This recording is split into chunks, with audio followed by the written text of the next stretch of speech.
ও মাই god, এক্সামের দিন আমার পিরিয়ড হয়ে গেল। তো আজকে আমি সকালবেলায় ঘুমোচ্ছিলাম আর হঠাৎ করে আমার ঘুম ভাঙলো। তারপরে আমার সব দেখে শুনে মনটা খারাপ হয়ে গেল, কারণ আজকেই প্রথম দিন আর আজকেই হওয়ার ছিল। তো কিছু করার নেই, এক্সাম বলে কথা, এক্সামটা তো দিতেই হবে, কিছু করার নেই। সেই জন্য আমি বসে গেছি রিভিশন দিতে। আর এটা হচ্ছে আমার সেমিস্টার এক্সাম, আর আজকেই প্রথম দিন। তোমরা যারা জিজ্ঞেস করেছিলে আমি কোন সেমিস্টারে পড়ি, তাদেরকে বলছি আমি 4th সেমিস্টারে পড়ি। আর এটা হচ্ছে আমার 4th সেমিস্টারের এক্সাম। এরপরে আমি 5th সেমিস্টারে হয়ে যাব। কি দেখে মনে হয় না তো আমাকে? কোনো ব্যাপার না। আর আজকে হচ্ছে একদম পাক্কা 2টোর সময় এক্সাম, সেই জন্য আজকে আমি 6টার সময় উঠেছি। দেন আমি একটু ভালো করে রিভিশন দিয়ে নিচ্ছি। 2টোর সময় এক্সাম বলে তোমরা ভাবছো দুপুরবেলায় বেরোবো? একদমই না, কারণ আমার বাড়ি থেকে সেন্টার কলেজটা অনেকটা দূর, প্রায় 40 কিলোমিটার, আসতে যেতে প্রায় 80 কিলোমিটার। আর বাইকে তো পুরো 1.5 ঘন্টা লাগে। সেই জন্য 11:30টার সময় বেরিয়েছিলাম প্রথম দিন। তারপরে আমি ব্যাগে ভালো করে অ্যাডমিট কার্ড ভালো করে সবকিছু আছে কিনা চেক করে ভালো করে ব্যাগটা গুছিয়ে নিচ্ছিলাম। তারপরে দেখলাম ব্যাগের মধ্যে আমাদের মিক্সির ওয়ারেন্টি কার্ড। তারপরে মনে পড়লো, ও মিক্সিটা তো আমি কিনেছি, সেই জন্য আমার ব্যাগেই আছে ভরা ওয়ারেন্টি কার্ডটা। তো তারপরে আমি ব্রাশ করে চলে গেলাম স্নান করতে। তারপরে স্নান করে এসে রুমে চলে গেলাম একটু স্কিন কেয়ার আর একটু রেডি হতে। তারপরে আমি আমার রুমে চলে আসি। তারপরে একে একে লেয়ার বাই লেয়ার আমার মুখে স্কিন কেয়ারের প্রোডাক্টগুলো লেপতে লাগি। আর এই যে টোনাটা দেখছো, একদম এত বাজে গন্ধ, আমার তো একদমই ভালো লাগে না, মুখের মধ্যে চলে গেছিল আমার। তারপরে আমি একটু ময়শ্চারাইজার লাগিয়ে নিচ্ছি। কি ময়শ্চারাইজারটা শেষ হয়ে গেছে, মনে হচ্ছে আজকে এর শেষ দিন, একটুও বেরোচ্ছে না। আমি বের করেই ছাড়বো। বেরো বেরো বেরো বেরো, বেরো বেরো বেরো। মনে হয় আজকে সত্যি সত্যি হাল ছেড়ে দিয়েছে। তো কোনো ব্যাপার না, ফেলে দিতে হবে, ওটা রেখে দিচ্ছি পাশে। তারপরে আমার একটা নতুন বের করছি, কারণ আমার কাছে সবসময় একটা করে নতুন অ্যাভেলেবেল থাকে।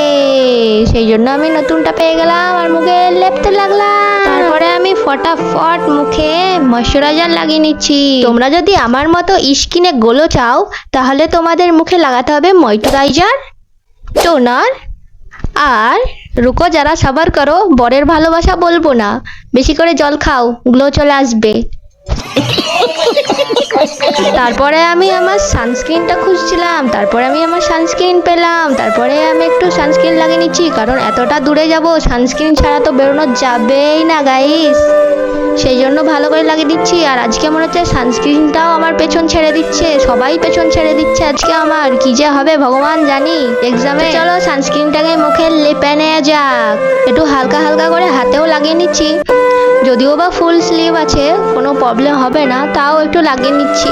আসলে মেন কথা কি জানো তো, বেশি পড়ে গেছিল, সেই জন্য ভালো করে একটু গলাতে মুখে হাতে ভালো করে সানস্ক্রিন অ্যাপ্লাই করে নিচ্ছি, কারণ রোদে ঝলসানোর আমার এতটুকুও ইচ্ছা নেই। তারপরে আমি হালকা করে ডিও মেরে নিচ্ছি। এই ডিওগুলো একদমই শেষ হতে চায় না, সেই কবে থেকে দিচ্ছি তাও শেষ হয় না। এই ডিওগুলো আমি মিশো থেকে অর্ডার করেছিলাম, আর আমার সাথে যা ঘটনা ঘটেছে তারপর থেকে আমি মিশো অ্যাপটাই উড়িয়ে দিয়েছি আমার ফোন থেকে। তোমাদেরকে একদিন শেয়ার করব আমার সাথে কি ঘটনা ঘটেছে, যার কারণে আমি মিশো অ্যাপ উড়িয়ে দিয়েছি আর কিছুই অর্ডার করি না। তো তারপরে দেখো আমি একটা চকলেট ফ্লেভারের লিপস্টিক লাগিয়ে নিচ্ছি। এটা একদমই চকলেট ফ্লেভার, একদম মনে হয় যে চকলেট ঠোঁটে লাগিয়ে নিয়েছি। আর কালারটাও দারুণ, একদম নিউড কালার।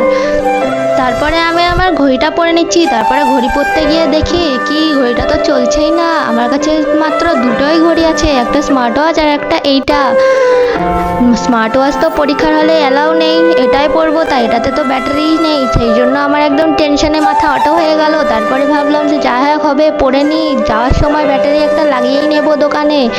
সেই জন্য আমি ঘড়িটা পরেই নিলাম। আর এই দেখো আমার কাছে একটা ছোট গীতাও আছে, আমি যখন বাইরে যাই এটা আমার ব্যাগেই থাকে সব সময়। আর তোমরা যারা আমার ভিডিওটা দেখছো তারা কমেন্টে রাধে রাধে লিখতে ভুলবে না। তো আমি ভালো করে সব ঠিকঠাক করে ব্যাগ নিয়ে সব দেখে শুনে নিলাম যে সব কিছু নিয়েছে কিনা। তারপরে আমি চলে গেলাম নিচে। তারপরে নিচে এসে গপাগপ ভাত খেয়ে নিচ্ছি। তারপরে আমি রেডি হয়ে গেছি একদম বিন্দাস। তারপরে সব কিছু ঠিকঠাক করতে করতেই বেজে গেছে 11:30টা। তারপরে আমরা বেরিয়ে পড়লাম।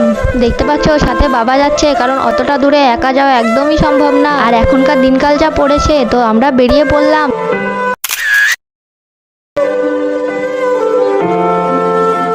তারপরে দেখো আমরা একটা ঘড়ির দোকানে চলে এসেছি, আর এইদিকে হালকা করে বৃষ্টিও হয়ে গেছে। তারপরে ঘড়ির দোকানে ব্যাটারি লাগিয়ে আমরা কলেজে পৌঁছে গেছি। তারপরে আমরা পরীক্ষা দিতে চলে যাই।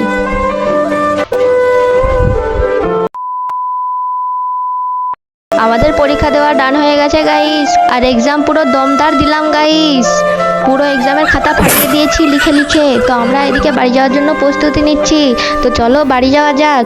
আর এতটা দূরে জার্নি করার পর বাড়ি গিয়ে আমি একদম লাশ পড়ে যাই। কি যে অসুবিধা হয় কি যে বলবো। আর এতক্ষণ ধরে বাইকে একভাবে বসে থাকার ফলে আমার কোমরের অবস্থা খুবই খারাপ হয়ে যায়। তো গাইস আজকের মতো এই পর্যন্ত। ভিডিওটা যদি ভালো লাগে তাহলে লাইক কমেন্ট শেয়ার, আর ইউটিউব থেকে দেখলে সাবস্ক্রাইব, ফেসবুক থেকে দেখলে ফলো করে দিও। টাটা।